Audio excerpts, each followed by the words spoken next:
Sebuah rumah di Kelurahan 36 Ilir, Kecamatan Gandus, Palembang, yang diduga dijadikan pabrik pembuatan senjata api rakitan, digerebek Satuan Unit Ranmor Polrestabes Palembang.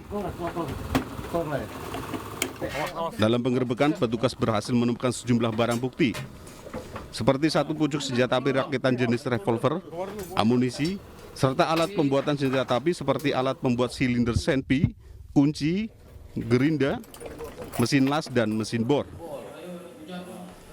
Namun saat penggerebekan, pemilik rumah berhasil kabur saat penggerebekan dilakukan.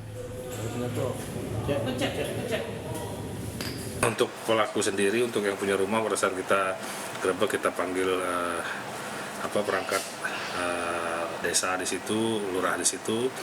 Sudah ini memang sempat melarikan diri karena di rumah itu juga ada CCTV ya, jadi terlihat jelas. Teman kami juga sudah mengantongi identitasnya.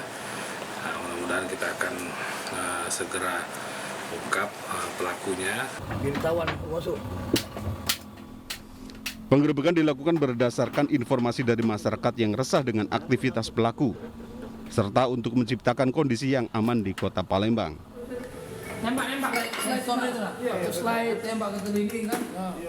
Dari Palembang, Sumatera Selatan, Muhammad David, iNews melaporkan. Pemirsa, 2 polisi terdakwa kasus dugaan pembunuhan 6 anggota Laskar FPI dituntut 6 tahun penjara. Jaksa meyakini keduanya bersalah membunuh dalam kasus KM 50. Ibda Yusmin Ohorela dan Bribtu Fikri Ramadan dituntut 6 tahun penjara dalam perkara penembakan Laskar FPI di KM 50 Tol Cikampek. Jaksa penuntut umum menilai Yusmin dan Fikri terbukti secara sah dan meyakinkan telah melakukan tindak pidana pembunuhan secara bersama-sama. Jaksa juga meminta agar kedua terdakwa segera ditahan. Adapun hal yang memberatkan Ibda Yusmin dan Bribtu Fikri ialah terdakwa telah menghilangkan nyawa seseorang dan tidak proporsionalitas. Dalam tuntutan menganggap bahwa adanya perebutan senjata dan penyerangan di dalam mobil itu sebagai kesepakatan tadi dibilang alibi gitu. Padahal ada bukti bahwa visum et repertum atas nama Fikri Ramadan itu sangat jelas bahwa itu membuktikan bahwa adanya penyerangan terhadap diri terdakwa Fikri Ramadan gitu, bukan semerta-merta alibi dari kedua belah pihak. Itu sih. Ketua Umum DPP KNPI Haris Pertama menjadi saksi sidang kasus cuitan ujaran kebencian dengan terdakwa Ferdinand Hutahean. Haris datang dengan wajah bengkak dan diperban akibat pengeroyokan. Datang di Pengadilan Negeri Jakarta Pusat pada Selasa siang bersama sejumlah rekannya dari KNPI yang juga bersaksi dalam sidang Ferdinand. Dalam sidang, Ferdinand Hutahean didakwa menyiarkan kebohongan dan menimbulkan keonaran serta menimbulkan kebencian berdasarkan sara.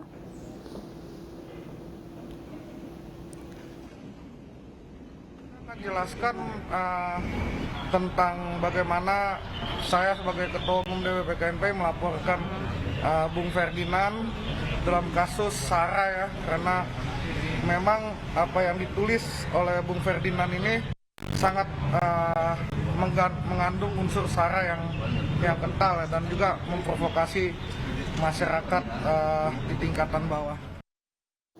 Polisi telah menetapkan 3 orang sebagai tersangka pelaku pengeroyokan Ketua KNPI Haris Pertama. Haris Pertama dikeroyok orang tidak dikenal saat berada di parkiran rumah makan di Cikini, Menteng, Jakarta. Haris terluka di bagian wajah. Haris Pertama kemudian melaporkan pengeroyokan yang menimpanya ke Polda Metro Jaya. Ia menyebut pelaku telah mengikutinya sejak dari rumah. Haris juga menyebut adanya aktor intelektual dalam insiden pengeroyokan ini.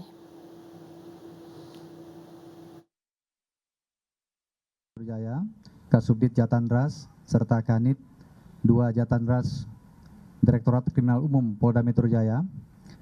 Rekan-rekan sekalian, pada kesempatan siang hari ini kami akan menyampaikan terkait dengan pengungkapan dan penangkapan terhadap pelaku tindak pidana pengeroyokan yang dilakukan terhadap saudara Haris Pratama yang juga merupakan sebagai Ketua KNPI.